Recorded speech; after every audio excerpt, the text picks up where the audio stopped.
So first up, we have American Rare Earths, a returning company to Australia Investment Day, who was here last year, and we look forward to hearing all about their progress. American Rare Earths trades on the ASX under the symbol ARR, and on the OTCQX market under the symbols AMRRY and ARRNF. Okay, hi everyone. Great to be here. I've come up from Florida. Jeepers, it's very loud. Come up from Florida. I got to say the weather was better in Florida, but here we are. So American Rare Earths, it's actually a very simple story in what is a fairly complicated backdrop and complicated market. We are a US play. We are US-based, US assets, and ultimately will be a part of the long-term strategic supply chain for rare earths, heavy and light, for the United States. The main deposit, which is in Wyoming, is, I come from the copper gold sector. I'm not a rare earths person per se. Spent a long time in developing, running copper gold assets. Our asset I liken to a big copper porphyry. It is low grade, it is really, really big, it is very contiguous, very simple to mine. The need for rare earths is really interesting. One of the things I've found coming into this sector is that different to copper, gold's its own thing, silver, we're at the start of something. So if we look, there's defense, there's medical, there's energy. Humanoid robots are the really interesting one. If we look at a humanoid robot, there's really three parts to it. There's the brain, which is AI. There's the sensors, which is Panasonic, Samsung. It's the ability to see and transmit image. And then it needs to move. And that's where magnets come in. Without magnets, it doesn't move.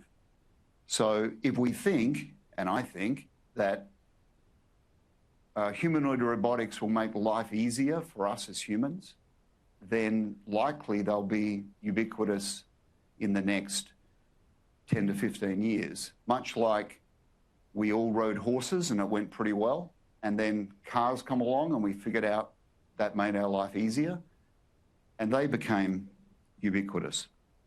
So I think the hard part of this industry is really understanding the forward demand curve.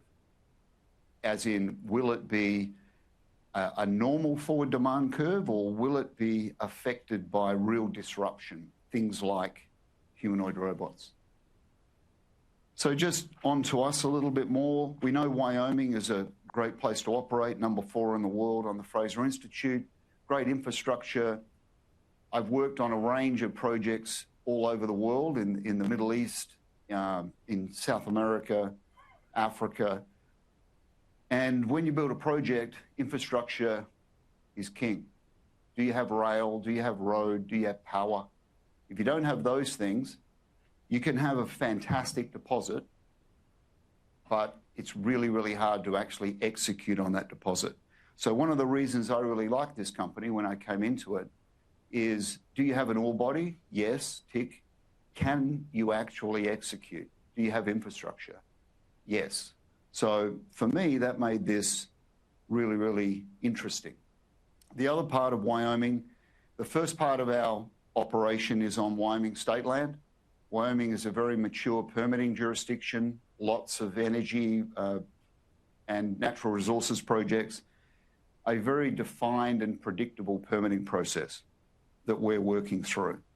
This deposit, sort of a little bit more than 2.5 billion tons of ore, which means that depending on where the cutoff grade goes, depending on what the price book is for rare earths moving forward, this mine sits between the sort of the mid hundreds of years into the mid 400s of years of mine life, and it's open at depth and open laterally.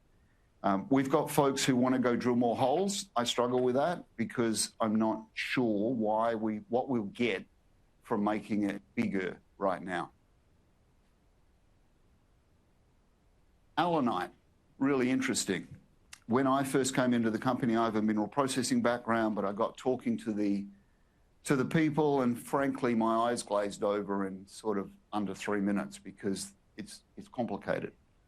So what I did is I worked through, as I do, to try to just simplify it. Why can we process allanite and others can't? The other thing I've learned in this industry is it's like Star Trek. There's more odd words in the rare earths industry than there is in any other kind of mining.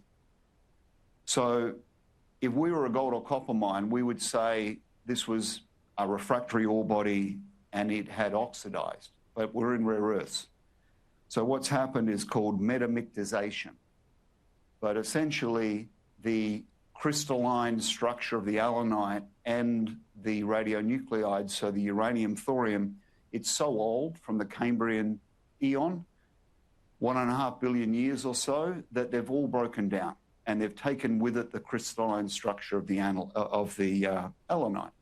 So again, if we're in copper gold, we'd say it's oxidized, but we're not, so it's done something more complicated. But the result is the same. It's made the ore very amenable to be processed. We didn't do anything. We're just fortunate. This particular allanite has that. Now, when I come into the company, my idea was, listen, if no one else has done this and we figured out how to do it, we should patent that. The news I got was bad in that we can't patent that because we're just using existing technology that people have been using in the mining industry for years. We're just fortunate to have an ore body that is amenable to that. So the bad news is I can't patent it, but the good news is I can't patent it. The next thing we did is just upgrade the grade. Again, an analog to a big copper porphyry. It is really big and really low grade, so it's around 0.4. We then do some gravity and mag and bring it up to around 4%, which is more normal in the industry. And then we worked out using magnesium oxide, again, been around for a very long time, drops out 99.9% of the impurities, but leaves the rare earths behind and allows it to be fed through a fairly standard hydromet facility. So it's a little bit of a boring process, but it works. To just look at this thing again really simply, it's a really, really big deposit. It's the largest rare earth deposit in the United States by far. There are very large resources like this in places like Greenland, none in the United States. But going back to my point before, you need rail, you need road, you need energy. So they've got some catching up to do. It's in the right place. It's in Wyoming. The first 25, 30 years on Wyoming state land. From there, we'll build this out. One of the things we will be doing this year is I've commissioned what I call a whole of property assessment. Very much we've been focused on the first 25, 30 years of mine life. I need to understand the full hundreds of years potential, where we would go next, why, how we'll get there, how that interacts with the infrastructure, et cetera. So again, to set this up as a long life anchor asset in the domestic United States. It's a good time to be in the rare earths industry, I think. It's topical. The US at a policy level wants to create a secure supply chain within the domestic United States. There's a lot going on in Brazil, in South Africa, in other places. I think I am very comfortable not being a BRICS country when I'm working through trying to create a secure supply chain within the domestic United States. Funding is an interesting question for this particular commodity. We're having different discussions with different US agencies. Again, this is a fairly simple deposit and it is strategic to the US, and that is something that we're working through at the moment. We have had previous discussions with the Exim Bank and we see great support from the great state of Wyoming. The production that will come from this mine will be truly long-term for the United States. So again, this gives you some frame of reference, but the Cowboy State Mine is in the bottom. The rest of the deposit moves to the north. One of the things, I think Nick's here with me today from the great state of Wyoming, who's joined us. One of the things Nick's looking at is tailings, because this mine is really interesting. The tailings are basically sand. So we spend a massive amount, we spend energy and time mining rock, crushing, grinding, turning it into a very contiguous sand that is completely inert. So we're looking at different ways we can leverage that within the state of Wyoming. This sand could make tiles, it could make glass, it could make all kinds of things. And my thinking is, one, I want to recover the water, because in today's world, water is king and we have to be good stewards of water always. And two, we've spent all this energy and time creating something, we should use it if we can. So Nick's leading the work around, let's not, if we can, let's not have tailings, let's actually use what we've created, which is, again, I think what we all should be doing today to make the world more sustainable if you've used energy to make something. We have both heavy and light rare earths, which is a little bit uncommon in the United States. So NdPr, neodymium, praseodymium, there's those crazy Star Trek words. The light rare earths, we also have terbium, dysprosium, really importantly, samarium. Samarium is a very interesting one because it's used in defense applications, in very high-tech defense applications. It has a material resistance to temperature and pressure. And there isn't much of it used in the world today because you can't get it.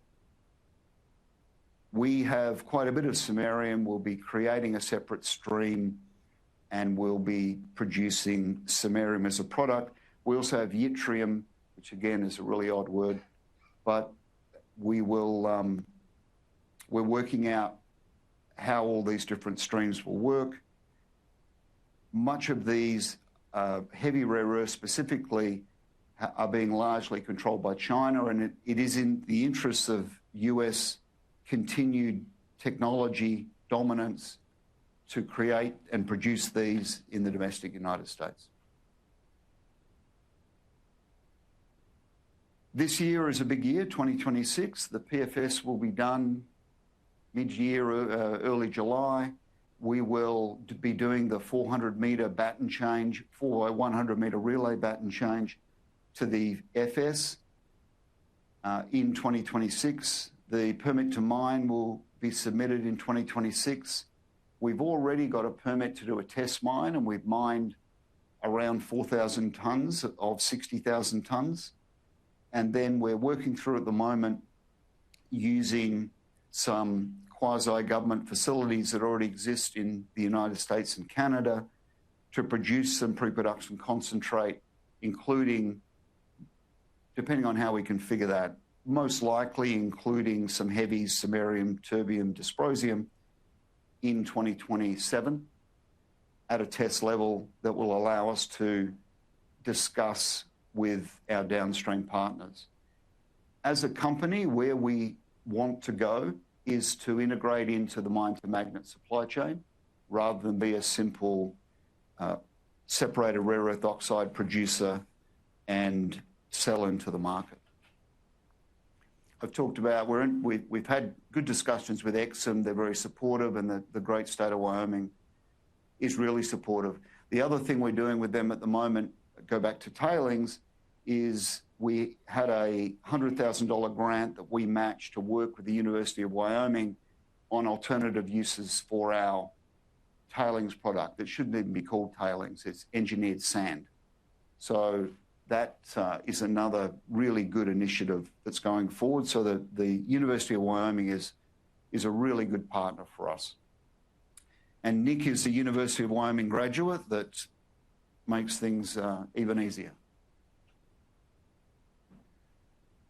This company, from an investment perspective, no one really cares about hundreds of years of mine life. The US government does, but from an investor perspective, that's a long tail. So one of the real challenges with this is valuation. How do you do that? You end up with long life production that on paper has absolutely no value, which is just wrong. So that's one of the things we're working through. I've never come across a mine with this kind of mine life. And there aren't very many. So we've got some work to do around how we actually value this asset. We also have some projects, one in Arizona, La Paz, one in Nevada, Searchlight, and another one in Wyoming that are interesting. We are doing some work on the project La Paz in Arizona, but actually not on rare earths. So I've had a look at that. I think it's interesting from a rare earth perspective, but with Halleck Creek, I've sort of got my hands full on the rare earth development front. But we are going to take a look at La Paz because we're in a prolific copper district, copper gold district. We did a ton of work there, a ton of sampling. We've done drilling, but we've only ever really looked for rare earths. So we're actually going to we're not going to do more work. We may do some mag, but other than that, we're just going to go back and we're going to put have a wider field of vision and see if there's other minerals there that we haven't really identified yet.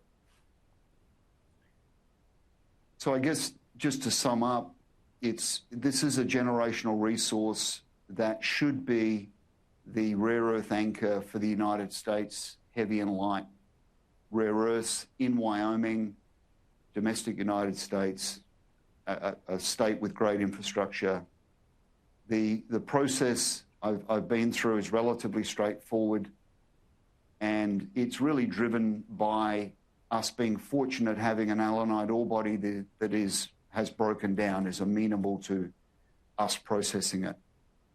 My job as a simple mining guy, not a technical rare earths guy, is just to develop the plan to execute a mine, which is what I will do. And we will, as we step forward now, work through how we properly integrate into that mine to magnet supply chain, which is where I see the long-term value for a rare earths company.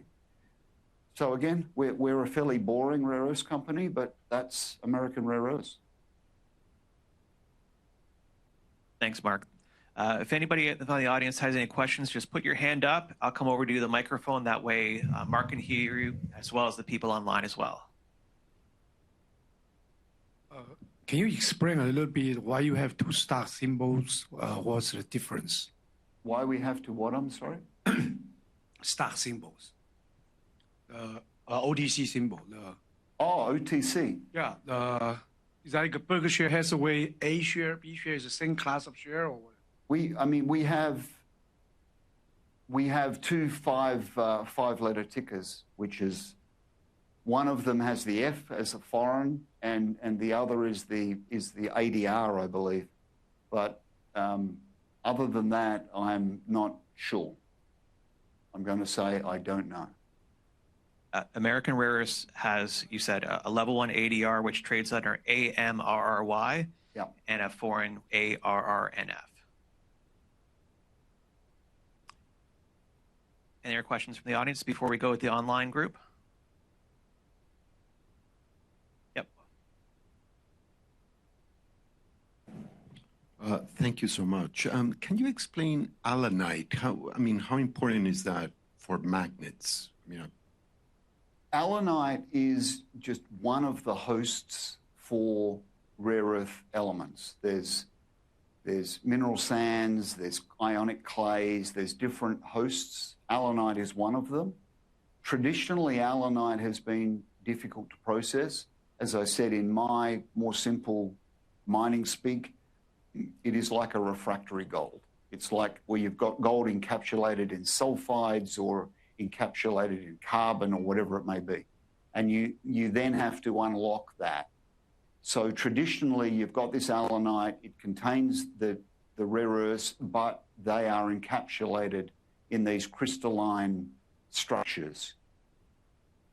Ours, again, in the copper-gold equivalent, has oxidized, but in rare earths equivalent is this metamictization. But basically, the radioactive nuclides, uranium, thorium, have broken down over 1.5 billion years, and they've taken the crystalline structure with them, which has then opened up the allanite to be able to be effectively processed. So your reagents can get at it, whereas if it isn't broken down, the problem is getting your reagents to interact with the rare earth elements is almost impossible. It's very, very difficult. Whereas once your structure's broken down, now when you process it, your rare earth elements can be readily interacted with by the different reagents that you're using, sulfuric acid, et cetera.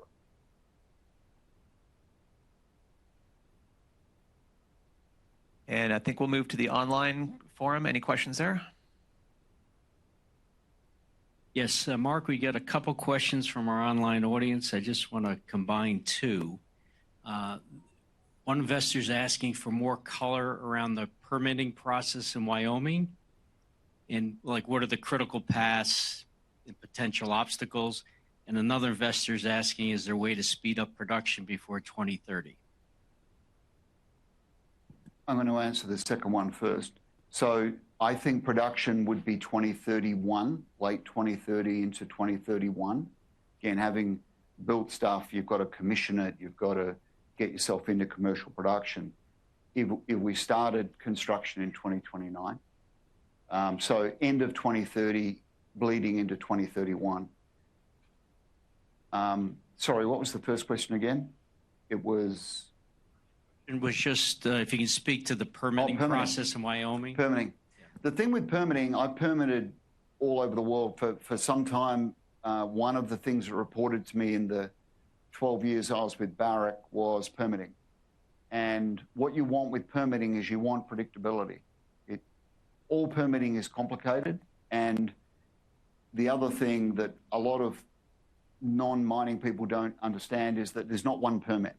There's an array of permits, air, water, then you have socioeconomic assessments that take place.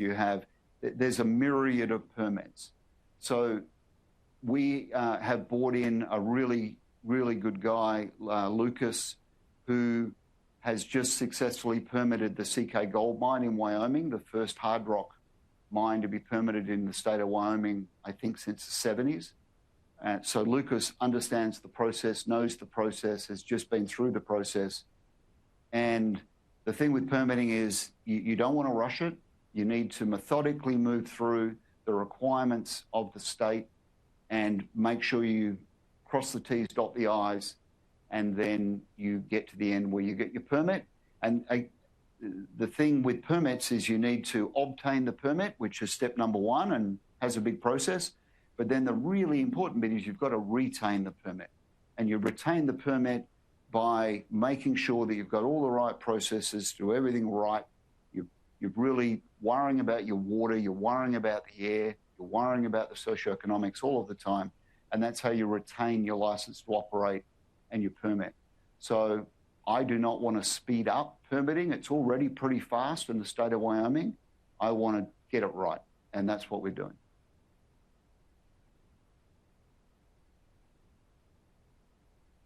Mark, there was another question, is if you can speak to the status of any potential offtake agreements or strategic partners? I can't. We're in discussions with some really interesting people. One thing I've learned in this business is that we're not in the business of making magnets. I know how to build a mine. I know how to run an industrial facility, but magnet making is a particular expertise. So we will continue to be engaging in discussions with folks that we think we can have a really interesting relationship with, us providing the longest term supply available in the United States domestically, and someone who has the wherewithal and the forward-looking contracts in the magnet space. One more came in, Mark, and they're asking about your relation with Australia. Do you have any operations there, projects? I was born there. Okay, that counts. And we're listed there. That's it.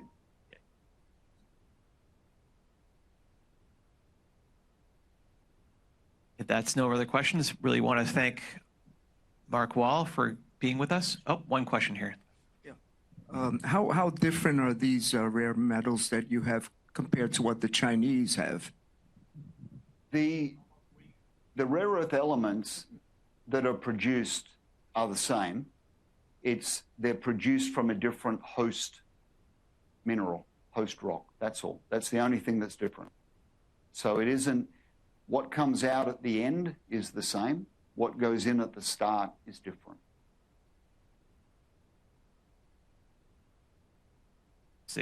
Thank you so much, Mark Wall. Everybody. Thank you.